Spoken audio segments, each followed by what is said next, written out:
Good morning. I'm going to read to you today from a little booklet called Celebrating the Wonder of Creation by Dean Allman. And he first quotes Psalm 19 verses 1 to 3, where it says, "The heavens declare the glory of God, and the firmament shows his handiwork. Day unto day utters speech, and night unto night reveals knowledge. There is no speech nor language where their voice is not heard." In Psalm 19, he goes on to say, David reminds us that God speaks to us through two books. One book is the written word of God. The other revelation is the masterpiece of creation, which eloquently reveals God to every person every day. All people in all times from the very beginning have been created by God with such an awareness. Those who do not hear God speaking through the natural world have deceived themselves. The Apostle Paul spelled this out clearly in his letter to the Christians in Rome when he wrote in Romans 1:18-20, "The wrath of God is revealed from heaven against all ungodliness and unrighteousness of men, who suppress the truth in unrighteousness, because what may be known of God is manifest in them, for God has shown it to them. For since the creation of the world, his invisible attributes are clearly seen, being understood by the things that are made, even his eternal power and Godhead, so that they are without excuse." A fascinating precedent for Paul's argument that God reveals himself through the natural world is found in the ancient tragedy and poetry of Job.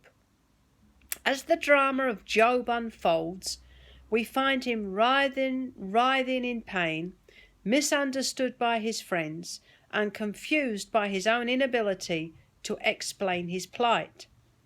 Job was hurt. He felt abandoned and betrayed by God. He had tried to serve. He was angry because he thought God was unfairly tormenting him, allowing his friends to think he was suffering for some terrible secret sin. Finally, after lengthy, frustrated, and angry conversations between Job and his friends, God himself spoke. From out of a violent wind, the Creator captured Job's attention and challenged him to take another look at the natural world.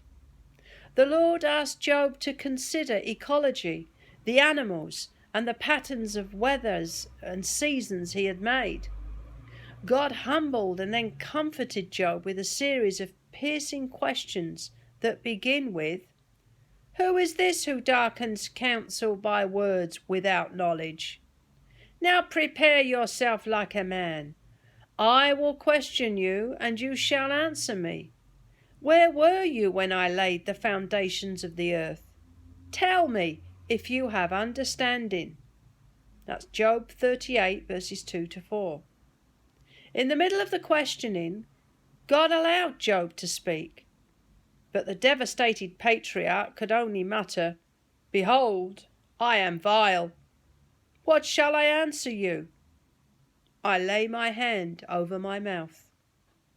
The purpose of the Creator's interrogation was for Job to understand from the world around him that a God who is wise and powerful enough to have created the natural world is certainly great enough to know what he's doing in allowing Job's suffering.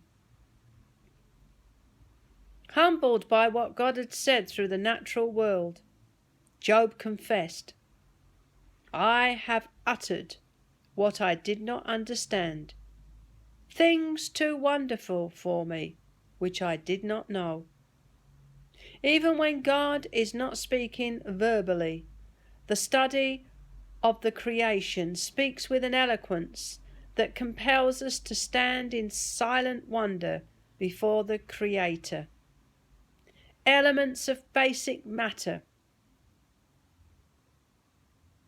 that behave in ways unimagined, and clumps of galaxies so vast in number and expanse that even broad human categories like light years become almost meaningless.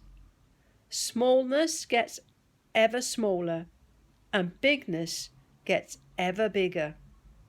The attempt to bring it all into the scope of human understanding has done what it has always done. We either see God and worship Him in great awe and humility, or we suppress the truth and wander in self-imposed blindness. The point that God reveals Himself to us through the natural world is captured in the hymn, "I Sing the Mighty Power of God," written by Isaac Watts. Here it is. I sing the mighty power of God that made the mountains rise, that spread the flowing seas abroad and built the lofty skies. I sing the wisdom that ordained the sun to rule the day. The moon shines full at His command, and all the stars obey. I sing the goodness of the Lord that filled the earth with food. He formed the creatures with His word, and then pronounced them good. Lord, how Thy wonders are displayed, where'er I turn my eye, if I survey the ground I tread, or gaze upon the sky. There's not a plant or flower below but makes Thy glories known, and clouds arise and tempests blow by order from Thy throne. While all that borrows life from Thee is ever in Thy care, and everywhere that man can be, Thou, God, art present there. Today, let us celebrate the wonder of God in creation. How can we do that? Observe creation carefully and reverently to discover the countless ways it reveals God and His attributes to us. May you have an awesome day. Keep believing God, keep praising Him for His creation, and He will reveal His love and care to you. God bless you. See you on Saturday.